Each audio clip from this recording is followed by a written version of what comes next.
sekalian, perkenalkan kami dari kelompok Istidia 4 akan menyampaikan hasil proyek kami yang berjudul Distimia. Baik, adapun pembahasan kita pada hari ini pertama adalah pendahuluan, kemudian penjualan pusaka serta penutup. Baik, satu akan jelaskan rekan saya Ananda. Baik, sebelumnya perkenalkan nama saya Ananda Stiksna dengan 3 saya akan mempresentasikan latar belakang dari dari topik ini. Kesehatan mental menjadi salah satu faktor penting bagi manusia untuk mempertahankan keberlangsungan hidupnya. Kesehatan mental mencakup kesejahteraan emosional, psikologis, sosial manusia dan mempengaruhi manusia dalam berpikir, bertindak serta merasakan. Penyakit mental adalah salah satu kondisi kesehatan yang umum terjadi di masyarakat. Distimia atau persistent depressive disorder adalah kondisi kronis yang ditandai dengan suasana hati yang tertekan hampir sepanjang hari selama 2 tahun. Seorang dengan distimia memiliki peluang untuk mengalami serangan depresi berat atau major depression pada waktu tertentu. Sementara kunci pemulihan orang dengan distimia adalah diagnosis yang tepat dan pengobatan dini. Berikut ada rumusan masalahnya. Apa definisi dari distimia? Yang kedua ada bagaimanakah epidemiologi dan etiologi dari distimia. Kemudian bagaimanakah tanda dan gejala yang ditunjukkan distimia. Kemudian bagaimanakah pemeriksaan klinis dan tindakan pencegahan dari distimia. Yang kelima ada bagaimanakah prognosis dan manajemen penanganan terkini dari distimia. Berikut ada tujuannya untuk mengetahui definisi dari distimia, untuk mengetahui epidemiologi dan etiologi dari distimia, untuk mengetahui tanda dan gejala yang ditunjukkan distimia, untuk mengetahui pemeriksaan klinis dan tindakan pencegahan dari distimia, kemudian untuk mengetahui prognosis dan manajemen penanganan terkini dari distimia. Kemudian ada manfaatnya dibagi menjadi 2, manfaat teoritis dan manfaat praktis. Selanjutnya akan dilanjutkan oleh teman saya. Baik, perkenalkan nama saya Rita dengan 3 digit terakhir 049. Di sini saya akan menjelaskan tentang pengertian distimia. Jadi distimia itu adalah sebuah gangguan depresi dengan gejala minimal 2 tahun dan depresi ini berdampak pada terganggunya mood penderitanya.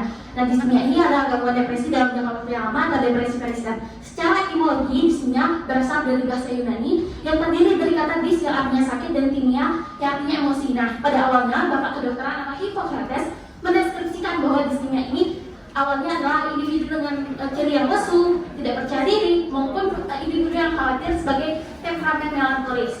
Baik, selanjutnya adalah klasifikasi.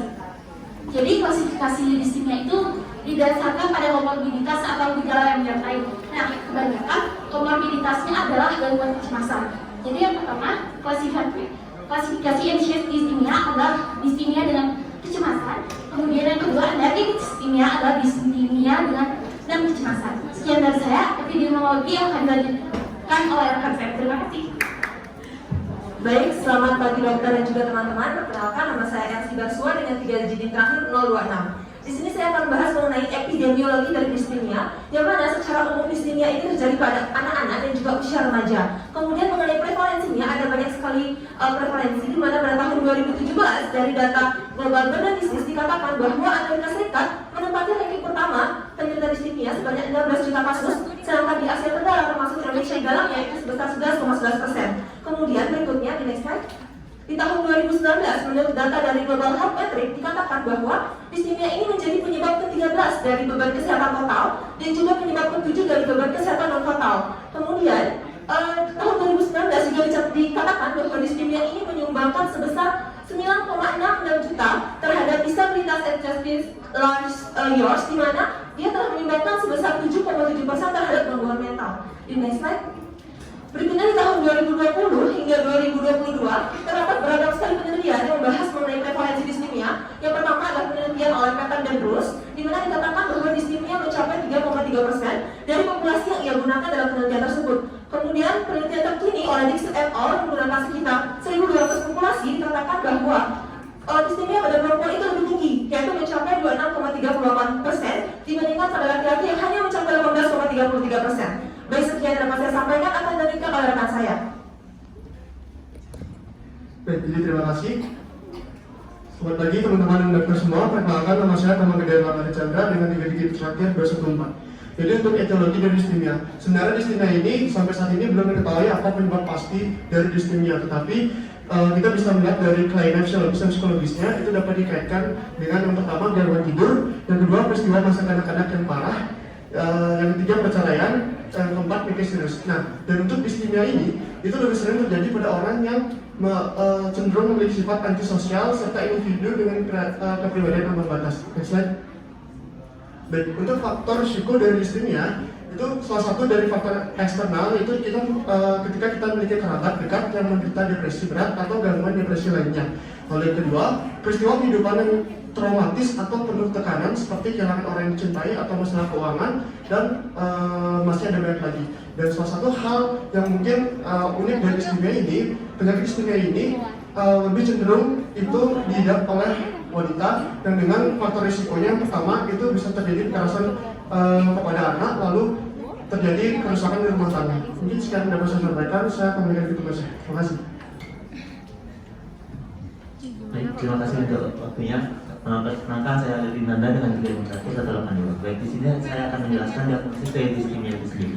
Menurut dari DSM-5 sendiri mengkonsolidasikan bahwa distimia ini merupakan resisten depresif disorder, yang dimana berdasarkan PDP-3 ini kriteria diagnosis dari distimia ini yang pertama adalah efek depresif yang berlangsung sangat lama, yang tidak pernah atau jarang sekali cukup parah untuk memenuhi kriteria dari gangguan depresi berulang baik itu ringan ataupun sedang. Habis itu yang kedua biasanya mulai pada usia dini dari masa dewasa dan berlangsung sekurang-kurangnya beberapa tahun. Kadang-kadang untuk jangka waktu juga tidak terbatas. Dan yang terakhir berhubungan dengan masalah berkabung atau stres lain yang tampak jelas. Mungkin sekian dapat saya sampaikan. Terima kasih.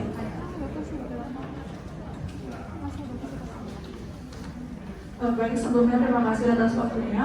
Selamat pagi dokter dan teman-teman semuanya. Perkenalkan, saya Vina dengan 3 digit yang terakhir 51. Baik, selanjutnya mengenai diagnosis banding dari distimia. Berdasarkan The Diagnostic and Manual of Mental Disorder 5th Edition atau DSM-5, terdapat beberapa diagnosis banding yang dapat ditetapkan untuk distimia ini. Yang pertama yaitu gangguan depresi mayor, yang kedua gangguan psikotik, yang ketiga depresi atau bipolar dan gangguan terkait kondisi medis lainnya, yang keempat gangguan depresi atau bipolar yang diinduksi zat atau obat-obatan tertentu, dan juga yang terakhir yaitu gangguan kepribadian. Mungkin bisa di next slide. Nah, selanjutnya, adapun di Indonesia sendiri kita memakai pedoman PPDG 3, dan adapun diagnosis banding yang dapat ditetapkan untuk persisten depressive disorder ini atau PDD atau yang sering disebut distimia, yaitu yang pertama gangguan campuran ansietas depresi, yang kedua reaksi depresi berkelanjutan, dan yang terakhir yaitu skizofrenia residual. Oke, sekian untuk diagnosis banding. Terima kasih. Baik, perkenalkan, saya Andi dengan 3 digit yang terakhir 196, dan di sini saya akan menjelaskan mengenai gejala dan tanda dari distimia itu sendiri. Dari sini kami mencantumkan dari beberapa referensi, yaitu dari DSM-5, ada juga dari ICD-10, dan juga ada dari PPDG 3. Jadi pada saat terlihat ini berdasarkan DSM-5, jadi yang pertama ada suasana hati yang meningkat yang dirasakan hampir setiap hari. Dan di sini sebagai catatan untuk remaja dan anak-anak itu biasanya untuk suasana hatinya akan menjadi lebih mudah tersinggung. Lalu selanjutnya ada menderita akan mengalami setidaknya 2 dari gejala-gejala tersebut. Yang pertama adanya gangguan makan, dan juga ada gangguan tidur, selanjutnya juga ada gangguan kelelahan, kadang merasa diri rendah, dan juga adanya masalah konsentrasi, dan yang terakhir adanya perasaan bersalah. Dan untuk gejala-gejala ini akan berhubungan langsung juga dengan mekanisme biologis pada tubuh manusia, baik itu dari aktivitas reaksisnya ataupun dari hormon-hormon yang ada pada tubuh manusia. Nah, selanjutnya yang ketiga untuk definisi klinis gejala ini harus setidaknya ada selama 2 tahun, dan untuk anak-anak dan atau remaja itu minimal terjadi selama 1 tahun. Dan untuk konsepnya juga di sini ada early onset yang terjadi di mana sebelum berumur 21 tahun, dan ada juga late onset yang terjadi di mana dan terjadi juga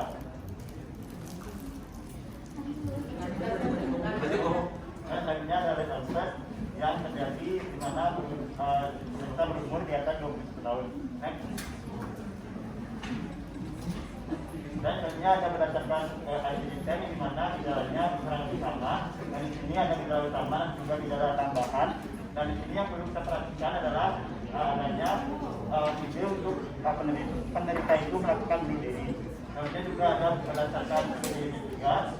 Jadi di sini terdapat faktor tertentu yang biasanya baik pada usia dini atau dewasa yang kurang itu ada beberapa tahun. Baik, jadi sekian dari saya. Selanjutnya akan dijelaskan oleh Mas Heri.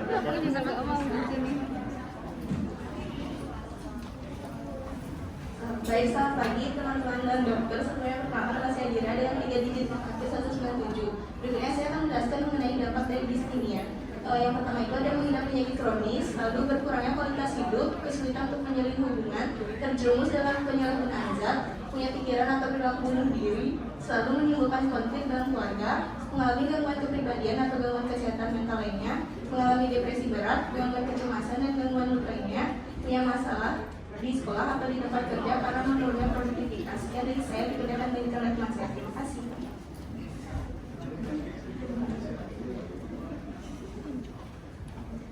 Baik, terima kasih atas kesempatannya. Jadi di sini saya izin melanjutkan mengenai pencegahan diskinia. Sebelumnya perkenalkan nama saya Rifa dengan 3 digit terakhir 163. Jadi secara garis besar upaya pencegahan diskinia itu dapat dibagi menjadi 3, yaitu upaya pencegahan primer yang bertujuan untuk mengidentifikasi anak-anak atau remaja yang berisiko terhadap diskinia dan membantu mereka mendapatkan perawatan dini untuk menghilangkan atau mengurangi faktor risiko yang dimiliki. Kemudian upaya pencegahan sekunder yang berfokus pada deteksi dini dari diskinia melalui intervensi orang-orang yang sering berinteraksi dan berada di sekitar individu yang memiliki faktor risiko. Lalu yang terakhir yaitu upaya pencegahan tersier yang mana ini bertujuan untuk mengurangi efek yang timbul dari diskinia dengan upaya rehabilitasi untuk mengurangi keparahan penyakit serta gejala sisa yang terkait. Mungkin sekian dapat disampaikan, untuk selanjutnya akan dilanjutkan oleh rekan saya. Terima kasih.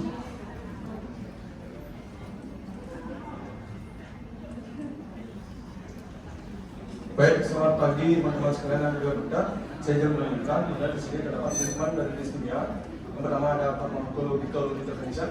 Yang pertama yaitu ada SSRI atau selective serotonin reactive inhibitor. Yang kedua ada SNRI yaitu serotonin norepinephrine reactive inhibitor, dan juga yang ketiga ada antidepresan inhibitor. Yang pertama SSRI ini merupakan salah satu obat yang biasakan digunakan untuk antidepresan dalam pengobatan gangguan depresi mayor, gangguan kecemasan dan juga kondisi psikologis lainnya. Selanjutnya yaitu ada SNRI, di mana kelas obat ini adalah kelas obat yang efektif dalam pengobatan depresi. SNRI juga biasanya digunakan untuk mengobati kondisi lain seperti gangguan kecemasan dan juga nyeri jangka panjang, utamanya pada nyeri saraf. Dan akhirnya itu ada antidepresan tipikal, di mana jenis obat ini biasanya bekerja dengan cara mempengaruhi beberapa jenis neurotransmitter secara sekaligus sehingga nantinya dapat memperbaiki suasana hati yang menyebabkan nantinya meredakan depresi. Mungkin sekian yang dapat saya sampaikan dan dilanjutkan oleh teman saya. Terima kasih. Baik, terima kasih. Perkenalkan saya Bagus dengan 3 digit yang terakhir 181. Jadi di sini saya akan menjelaskan mengenai treatment for persistent depressive disorder atau diskinia, yang dimana dengan pharmacological intervention yang modality terakhir itu ada 3. Yang pertama ada CBT, yang kedua ada terapi interpersonal, dan yang terakhir ada kognitif perilaku psikoterapi. Bisa di next. Dan yang pertama ada CBT atau terapi perilaku kognitif, di mana terapi ini adalah terapi perilaku kognitif adalah intervensi psikososial yang bertujuan untuk mengurangi gejala berbagai kondisi kesehatan mental, terutama gangguan depresi dan kecemasan. Selanjutnya ada terapi interpersonal, adalah bentuk psikoterapi yang berfokus pada menghilangkan gejala dengan meningkatkan fungsi interpersonal. Dan yang terakhir ada kognitif perilaku psikoterapi, adalah terapi integratif untuk orang dewasa yang mengalami depresi kronis yang menggabungkan komponen terapi kognitif, perilaku, interpersonal, dan psikodinamik. Sekian dari saya, akan melanjutkan rekan saya. Terima kasih. Dan berikutnya adalah prognosis diskinia bersama saya Agung Bramasta dengan 510, di mana di sini diskinia ini merupakan gejala ringan yang berlangsung dalam jangka waktu yang panjang atau kronis. Dan di sini ada 2 hal yang mempengaruhi prognosisnya. Yang pertama ada emosional serta lingkungan. Emosional di sini dapat prediksi hasil jangka panjang lebih buruk lagi, termasuk tingkat neurotisisme yang lebih tinggi, sehingga pasien lebih sensitif lagi terhadap yang namanya emosi negatif seperti rasa marah, khawatir, kemudian kecemasan dan juga depresi. Dan yang kedua adalah lingkungan. Di sini lingkungan trauma memiliki peran yang sangat penting, terutama pada masa kanak-kanak yang memegang peranan penting terhadap perubahan kondisi pasien. Misalnya tadi misalnya pada perpisahan orang tua yang akan menimbulkan trauma pada anak-anak. Baik, berikutnya pada rekan saya yang bab 3, saya silakan.